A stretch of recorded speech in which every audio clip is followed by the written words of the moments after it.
We've seen this before. A universe in the final days of destruction. But this particular story, this one breaks my heart.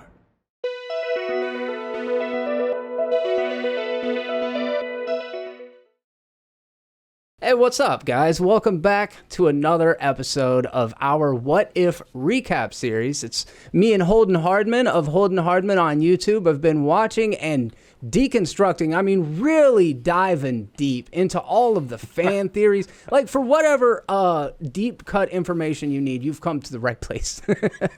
I know it all, and so does Holden. How you feeling this morning, right, man? How are you? Hey, that's good. I'm so glad I have such a vast knowledge of everything that's ever been written by Marvel. So every week, we wake up early on Wednesday. Holden and Jen watch each and every episode. They do a reaction to it. Holden's editing his video. He drops by over here. We review it. We just give our kind of general initial thoughts, recaps. And then, so once you watch this video or that video, you can get a little bit of supplemental material. We always link each other's content down in the description when we do kind of collaborations like this. So if you haven't seen it, make sure that you check down in the description for the reaction for Holden and Jen for this video. And man, this one was a banger, dude. This was one of my favorite episodes yet. It was called What If Ultron Won? And essentially we are kicking off, sort of after the events of Age of Ultron, obviously in a different multiversal reality. In this particular storyline, Hawkeye and Black Widow have stepped out in front in a way that they never previously have in the MCU, and I really like that. I feel like in a what if timeline, letting Clint and Nat be our entry point into the MCU and let them actually be like the stars and then all this crazy stuff around them, I feel like that could have been a cool approach to the franchise. So I really liked seeing this version of the characters. Clint in this has got some really fancy tech, especially considering Tony's nowhere around, but I really like this episode. Ultron ends up being an incredibly powerful multiversal threat due to acquiring the Infinity Stones, and he and Uatu are now aware, well, obviously the Watcher was always aware of Ultron's existence, but Ultron has now been made aware of Uatu, so that means Strange and now Ultron know that Uatu exists. This kicked off that multiversal event that I believe we were all kind of looking for. I've set it up. Holden, how did you feel about the episode? Let's talk about it. So we're clear, I was joking at the beginning. No. You can't don't walk it back now. Right. No, I mean it. That was a fake out. No, we come out of the episode straight away, like Jeremy said. So there will be a lot of times where after we're done filming the reaction with Jen or the in-depth discussion with Jeremy, that I'm like, oh my gosh, I can't believe I totally neglected to every see that week. or talk about that. Yeah, I do it too. We get a lot of actually comments. So thoroughly enjoyed the episode, man. I did not particularly care for how they handled Thanos showing up. I would have loved to have seen an exchange of the dialogue, between them before.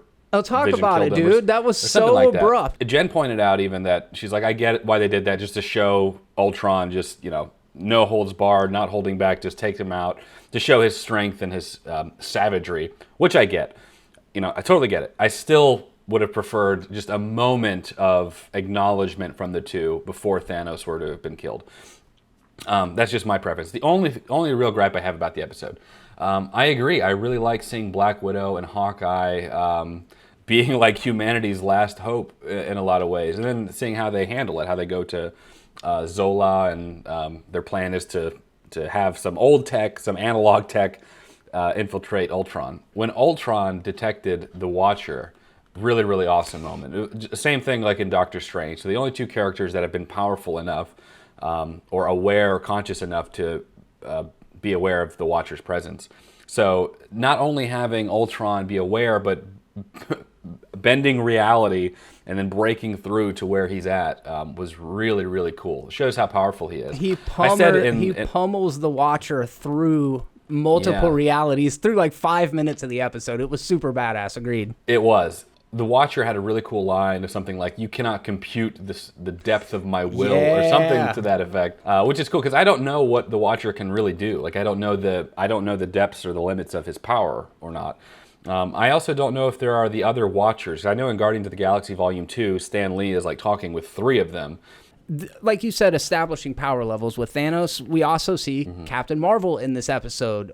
Yes. Notoriously one of the most powerful, if not the most powerful Avenger. And she gets handily defeated by Ultron. And not just her. He goes straight up Death Star and pretty much wipes out dozens of planets all at one time. At one point, Carol says the line, "I've seen the Killer Robot movie, and I don't think it needs a sequel." Was she talking about Age of Ultron, bro? I thought she was talking about Terminator. And then there was another joke in it that made me angry, Holden. And I don't know if it was a reference or just a lack of imagination / stolen joke. She says, "Your name is Francis?" And I'm like, really? We can't think of any other dumb names? Was that like an homage to Deadpool, dude? What was that? Deadpool or something. It's kind of like Karen, where it's just like...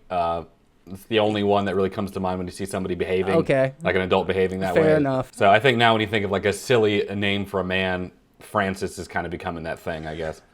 That's a good point. I can accept that answer. What else, dude? Anything like crazy shots or anything you want to talk about? Yeah. This isn't so much a gripe. It's not a gripe. But something that I would have liked to have seen, because in Age of Ultron, Ultron's personality is loosely based around Tony Stark's, the arrogance, the narcissism aspect of it. Good point. And we didn't really see a whole lot of that, which is another reason why I don't think he would have killed Thanos in that way. I think he would have, wanted to have exerted his superiority over him in a way. Which is why I don't really know if he'd go from planet to planet without some grand, like, I am here, to create peace and then destroy everybody, instead of just going there and doing it without the praise or the accolades. Yeah. That's a nothing thing, it doesn't detract from the episode. I'm not saying that at all. It's just, I would have expected, I guess, more of that type of personality, I suppose. That's a really good point, and something I didn't think about because it's outside of the context of the movie. But yeah, we really didn't get that thing that defined Ultron really in the movies, was a lot of his humor and his wit. Yeah. My last thing I'll say is the Infinity Stones, being as powerful as they are, the Watcher has to be aware of the TVA and that whole universe. So could they have gone there where the stones don't matter, where they don't do anything other than just being paperweights? Vision would still be powerful, Ultron would still be powerful in Vision in that body, but it wouldn't have the stones advantage. So your solution is Uatu grabbing Ultron and taking him to the TVA offices. Or anywhere in that reality, that world dimension where the stones don't work. Yeah, it's a really good call. I did not think about that. There are a couple of things that stood out to me as far as just visual and kind of nods to the main continuity. When Clint decides to sacrifice himself and take the kind of fall into the group of Ultrons. That slow motion fall when he's like shooting the arrows into the group of robots is just super cool looking. Awesome. Yeah. What a great shot. And then there was another really cool second, and I couldn't tell if it was a visual nod. I have to imagine it was a visual nod. Uatu is fighting Ultron, and we get this huge projection of Ultron's head, and he looks almost just like Galactus, eater of worlds, and he like bites this whole planet. So I was wondering, is this kind of alluding to a version of Galactus we haven't seen before? I don't know, but did you feel that? Yeah, well, I got two, because they did two shots. The first shot was the Watcher on the ground, and then Ultron's head. And I thought that was like an exchange of, look who's really the powerful one looking down now. And then the next shot was that literally the galaxy being eaten by him. So I thought Galactus too. So I thought they did kind of like a double whammy, or I don't know if any of that was intentional or not. Let us know, guys, because both Holden and myself definitely thought about that. Yeah, I love it. This was a super fun episode. Holden, was Steve getting sworn in as president? Yes. Okay. Yeah. Okay. I thought so, and I wasn't sure. What do you think about that? That's cool. I think that was just a little Easter egg type of thing. I don't know if that was meant for like, oh, that'd be really good. Really, really cool. I could see that happening. So actually, we I couldn't see should that not happening. make an hour theory video on what happens when Steve becomes president.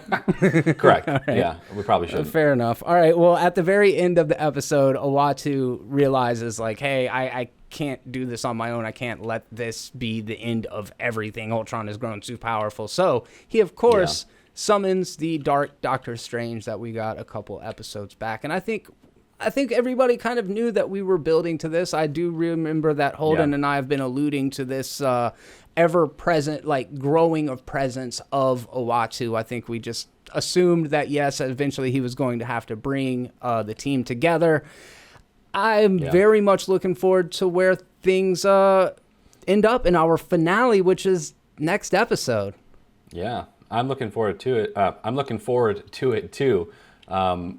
I knew there was a lot of discussion about whether they were going to combine all the universes or have an Avengers level meetup from the multiverses, and it looks like it's heading that way with the Doctor Strange, who is probably the only other comparably powerful to the Watcher or Ultron at this stage. So they'll come up with something and bring in heroes from other realities and stuff, and they'll all probably fight Ultron or whatever the case is together. And that's cool. I'm looking forward to that. So I'm excited to see what they do with it. I love there's something about comic books that I just always am infinitely entertained by. And just something about Karen Carter and Star-Lord T'Challa trying to fight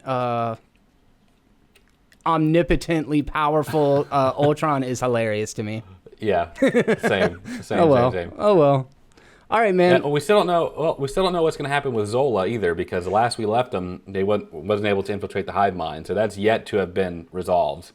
So I forgot. Yeah, that's a dangling plot thread that is definitely going to come back. Well, dude, it's been fun. We got one more episode to go, but as always, I really appreciate you coming by to kind of theorize with me. Yeah, it was a lot of fun, man. And if we got anything wrong, sorry, but we have fun with these, and we hope that you're enjoying chatting with us about them down in the comments below. It makes the 1 in 10 times that we actually get it right just feel like that much more of victories, dude. Yes. All right, guys, let us know what your thoughts on this episode were. Hope you enjoyed it. Let us know what you actually want to see out of this finale, or tell us what the new rock stars told you. That's what I really want to know. Thank you all very much for stopping by. I'm Jeremy, and on behalf of both me and Holden, and until the very next time, be terrible.